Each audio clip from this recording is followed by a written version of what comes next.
Hi Sagittarius, this is your astrology forecast for July 2015. Thank you for joining me.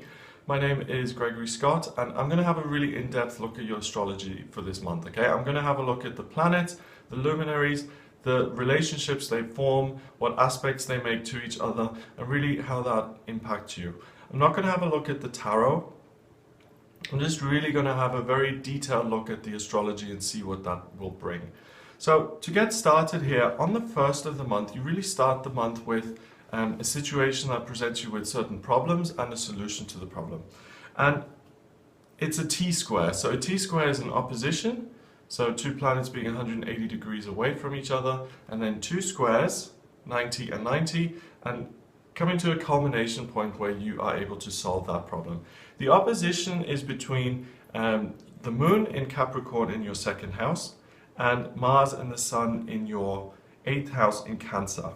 I don't particularly feel like you're very happy with the amount of money that you're making. I don't think you're particularly happy with the people you work with. I think you're a little bit irritable. And the solution to that is not to focus on the personalities, but to focus on doing a better job and to focus on doing the actual work.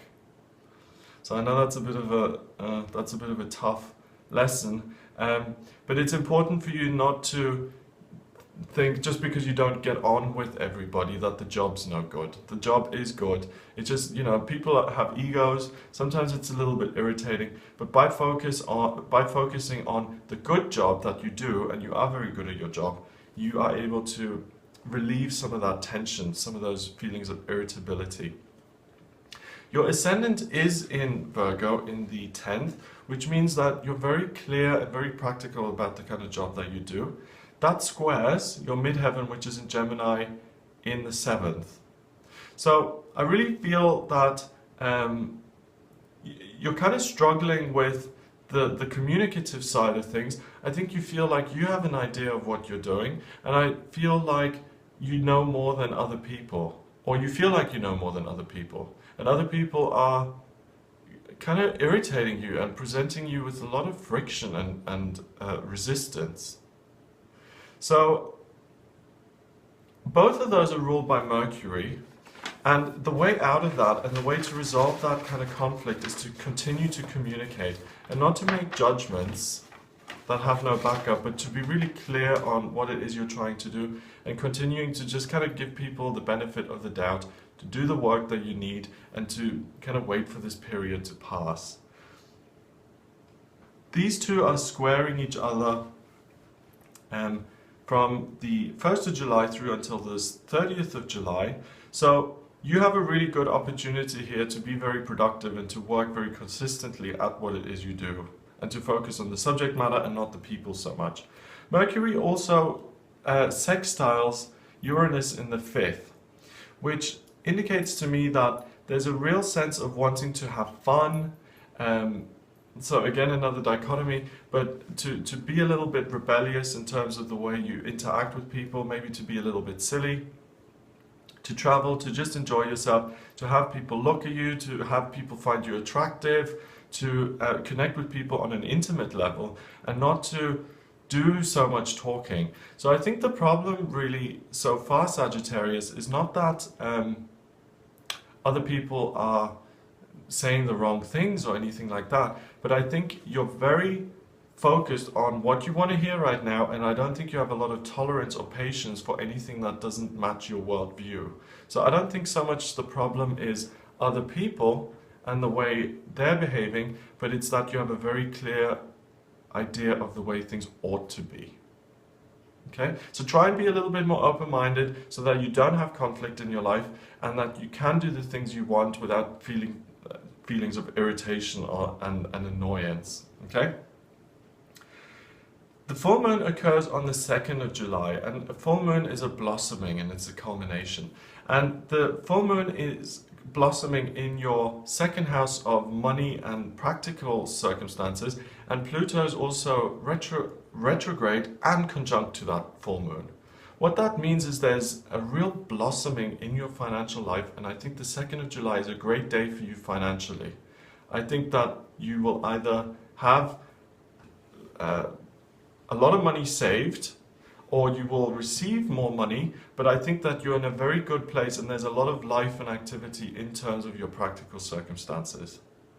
Saturn squares Venus from the 3rd of July through until the 15th of August, okay? So this is the next day and it's almost a month and a half. So Saturn is right on top of your ascendant, and that's really what's making you so rigid in terms of what you want to hear and what you don't want to hear, because Saturn is structure and it's limitation and it's, you know, this is the way it is, this is the way it's always been, I'm not interested in what anyone else has to say. And that's really putting a real sense of blinkeredness on you this month, and that squares Venus, and Venus is right on top of your chart at the noon position, and there's going to be a desire to do things your way, but a way to loosen that up is to go with Venus and to explore new things. So actively try and be more open-minded. Actively go to workshops and listen to other people's views, opinions on things. Try and figure out how other people live their lives. Go on a journey. Broaden your horizon and actively work against that Saturn and say, you know, things aren't as rigid as I necessarily think they are, and I can make moves to deliberately open myself up to that. Now, the Sun trines Neptune from the 24th of June through until the 9th of July. And the Sun is in Cancer in the 8th, and your Neptune is in your 4th in Pisces. Okay, and what that means is that you have a real sense of belonging, and you feel really connected with your family during this time, and you really feel a strong sense of identity with the people nearest to you. Again, those are probably going to be the people who agree with the way you think, the way you see the world. So it's interesting that you're very clear on who you are, and you're really the archetypal teacher, the stereotypical teacher this month, which is, I know everything and you are all ignorant and I'm here to teach you. So it's really important to shake that up a little bit, because that puts people off. And it also creates circumstances where you miss opportunities and you don't learn things that you could potentially learn because you're so blocked off. Mercury goes into Cancer on the 9th of July. So let's look at that. And that joins your Sun, Mars, midheaven in Cancer in the 8th house. And this is interesting because what this does is it forces you to look at your circumstances and the people in your life, and it will make you think about where you want to go. So again, there may be a sense of dissatisfaction, or there may be a feeling of this isn't really ideal. The important thing is to continue to be diplomatic and to treat people with respect, but at the same time to realize, well, this doesn't suit me exactly. Where do I see myself in 5-10 years from now? How can I add something to the world that is of more value? Or how can I do something that I really feel is right and that I can do to progress spiritually, rather than kind of be in a situation where I feel like things aren't going my way? Because that's frustrating for anyone, and you want to be in a position where you can contribute and where you can feel like your words and your actions are creating value and beauty for other people. There's a T-square on the 11th of July, and that is between your Saturn, right on top of your Ascendant, and your Moon in Taurus in the 6th. And the outcome, so things come to a head on this day. Your frustration with work and the way you see yourself, I think it could end up in an argument. I think it could clash. And the way to resolve that is to really, really focus on other people's points of view, to really open yourself up deliberately and to say, my way is not the right way. So I think you become a little bit stubborn at this time on the 11th, and things come to a head. So to avoid a big blow up, just, you know, have a talk with yourself in the morning and say, today is the day when really I'm going to dig my heels in the most. And the solution to that is to connect with the emotional, intuitive side and to kind of feel my way through the situation and to be considerate of other people.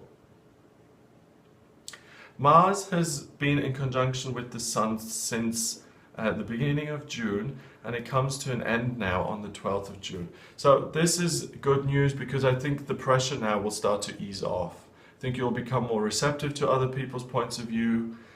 Pluto also now stops opposing the Sun, which means that especially in your working life, you're not going to be so rigid, and I think you're really going to open up emotionally and start to listen to other people. So it's a sigh of relief. So the first 14 days of the month really are when you have to really work hard to keep things open-minded, to keep things constructive, productive, and to actively try and seek to build positive relationships with people in your working life.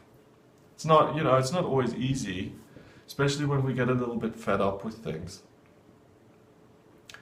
Venus, on the other hand, has been conjunct with Jupiter since the 17th of June and stays there until the 13th of August. And this is good because this is in your 9th house of exploration and travel. So it is a good time to learn new things. And I think from the 14th onwards, you're actually going to be open and receptive to that. So 14th of July onwards is a good time to go traveling, to do a workshop. Or in fact, I think going traveling is good for you anytime this month, okay? But learning something new is better from the 14th onwards because you're actually going to be open and receptive to hearing other people's views and opinions. The new moon occurs on the 16th of the month, and that's in your 8th house. This is a good opportunity for you to really set some intentions and plant some seeds of how you would like to come across, how you would like your relationships with other people to be, and to take practical action around that. So if you have been in this company and people have irritated you for 6 years, then it may be time to take some action and to get out of that situation.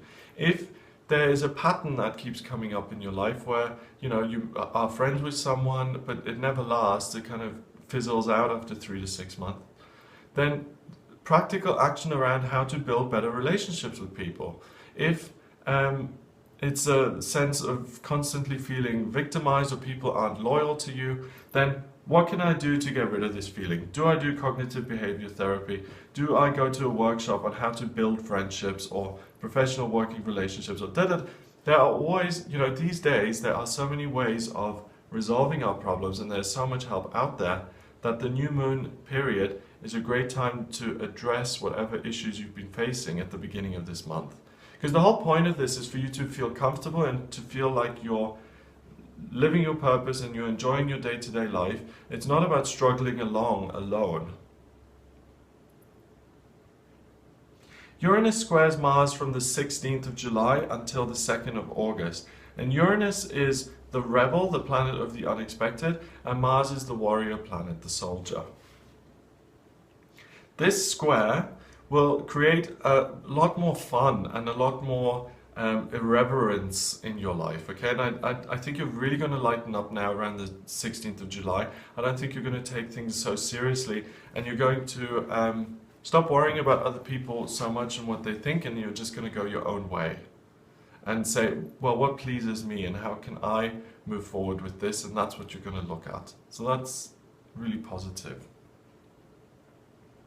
That's there until the 2nd of August, so the end of the month is really, it's a month of two halves. First half then is really serious and quite challenging, whereas the second half can be quite fun and lighthearted and upbeat.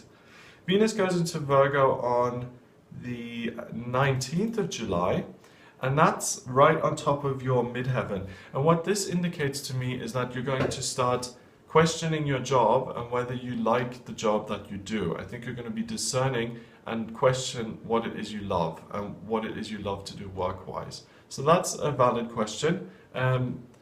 Look into that and see whether the job itself pleases you. I told you before to kind of really focus on the working side of things and not the personality so much. But if you could be in a situation where you can have both the work and the personalities, and you see any opportunities to make those changes, then by all means look into that. But I think that will become a question anyway. Another T-square appears on this day as well and stays in your chart for 10 days. And this T-square is also a reminder to fulfill your hopes and dreams and to be happy and to have harmonious relationships in your life and to reduce the level of conflict while improving your financial situation as well. So it's not about, I'm going to get out of this job because I can't take it and I'm going to just take some job that pays me half because I don't want to be around those people anymore. It's about being productive and saying, I'm good at this job. Is there anything that will pay me more and that has the potential for greater harmony in my working relationships? If yes, then pursue that, but don't just throw things up in the air to escape one situation to replace them with something that seemingly looks better on the surface. Mercury goes into Leo then on the 25th, and this is now the best time for you to actively learn, to improve your skills, to really start speaking to people in a productive helpful way, where people now, something is really shifted, where you are now seen to have the expertise and people really let you speak rather than insisting on them speaking and you listening to them, okay? And I think you're much more comfortable in this kind of situation. And I feel like the experiences you've had during the month, so the learning, the expanding your horizons, possibly the traveling, those experiences can be now used to really put yourself in a position of authority where you can really teach other people. There's also a grand trine in water in the chart. Okay, and the answer here is that some of these feelings that you found difficult to manage, it's about asking for help and asking other people who've had similar experiences how they've transformed this. So don't try and figure all of this out by yourself. Other people can help you. And again, it's about literally applying yourself to become teachable. You're not teachable at the beginning of this month.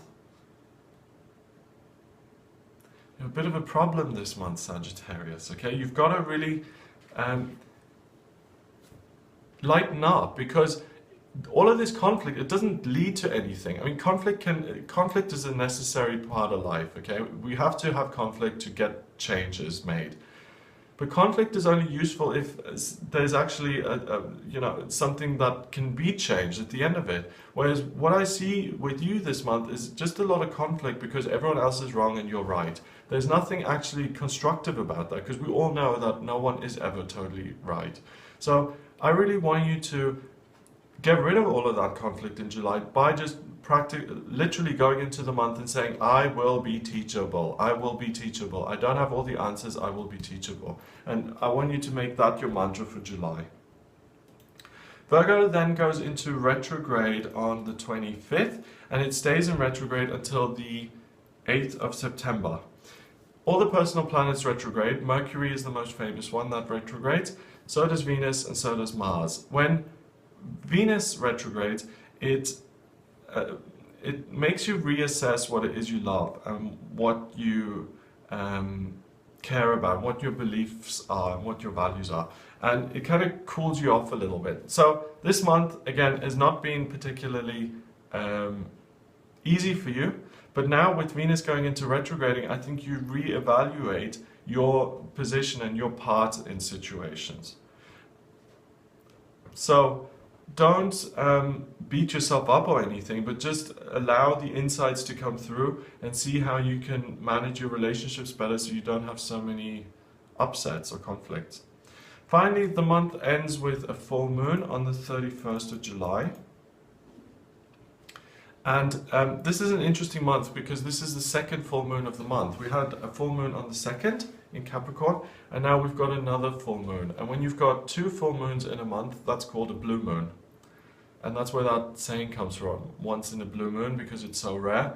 The next one that is going to happen is in January 2018, so it's a ways off. And when you do have two moons, it makes that month especially productive. A new moon is like a flowering, a blossoming, okay? And for you, you have to watch out for that this month, because your tendency to only listen to yourself, especially this month, is going to be amplified.